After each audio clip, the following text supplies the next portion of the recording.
Ibrahimpatnam chairman vice chairman ఎన్నికపై ఉత్కంఠ మాత్రం కొనసాగుతూనే ఇవాళ మున్సిపల్ చైర్మన్ ఎన్నికపై హైకోర్టులో విచారణ ముగిసింది. కౌన్సిలర్ యాదగిరిని కోర్టులో ప్రవేశపెట్టారు పోలీసులు. యాదగిరి మీద ఎలాంటి ఒత్తిడి లేకుండా స్వచ్ఛందంగా ఆయన ముందుకొచ్చేలాగా, ఆయన మద్దతు ఇచ్చేలాగా చూడాలంటూ కూడా ఆదేశాలు జారీ చేస్తుంది కోర్టు.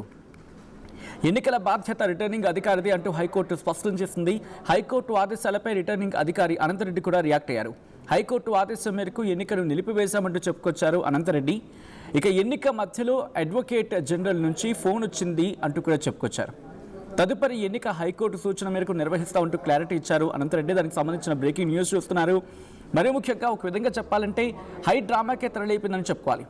ఎందుకంటే ఆయన కిడ్నాప్ అయ్యారంటూ ఆ కుటుంబం ఆరోపించడం, ఆ తర్వాత ఇదే అంశం మీద ఇటు కోర్టును ఆశ్రయించడం, పోలీస్ స్టేషన్లో కంప్లైంట్ ఇవ్వడం, కోర్టును ఆశ్రయించడం, కోర్టు ఆ ఎన్నికను వాయిదా వేయాలంటూ తీర్పు ఇవ్వడం, ఆ తర్వాత జరిగిన పరిణామాల గురించి మాట్లాడుకుంటూ ఉన్నాం.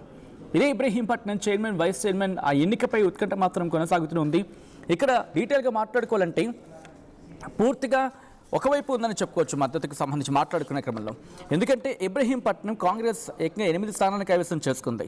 కానీ బీఆర్ఎస్ 13 స్థానాలను కైవసం చేసుకుని క్లియర్ కట్ మెజారిటీ ఉంది. ఎందుకంటే 24 స్థానాలు అక్కడ మొత్తంగా, కానీ 13 స్థానాలను అంటే ఇంకొక ఒక్క స్థానం ఎక్స్ట్రా అని చెప్పుకోవాలంటే 13 మార్జిన్ అనుకుంటే 13 స్థానాలని కైవసం చేసుకుంది బీఆర్ఎస్. కానీ ఇక్కడ బీఆర్ఎస్కి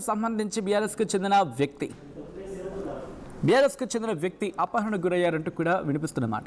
ఇవాళ మున్సిపల్ చైర్మన్ ఎన్నికపై హైకోర్టులో వాదన ముగిసింది. కౌన్సిలర్ యాదగిరిని కోర్టులో ప్రవేశపెట్టారు పోలీసులు. యాదగిరి మీద ఎలాంటి ఒత్తిడి లేకుండా స్వచ్ఛందంగా మద్దతు ఇచ్చేలా చూడాలంటూ ఆదేశాలు జారీ చేస్తున్న క్రమం. ఎన్నిక బాధ్యత రిటర్నింగ్ అధికారి అంటూ కూడా హైకోర్టు స్పష్టం చేసింది.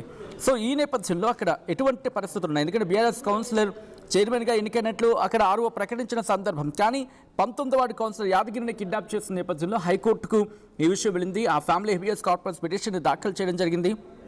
దీంతో గురువారం రోజు యాదగిరిని కోర్టులో హాజరుపరచాలంటూ కూడా చెప్పుకొచ్చిన తర్వాత ఆయన కోర్టులో హాజరుపరచడం అంశం మీద పూర్తి స్థాయిలో విచారణ కూడా జరిపింది హైకోర్టు.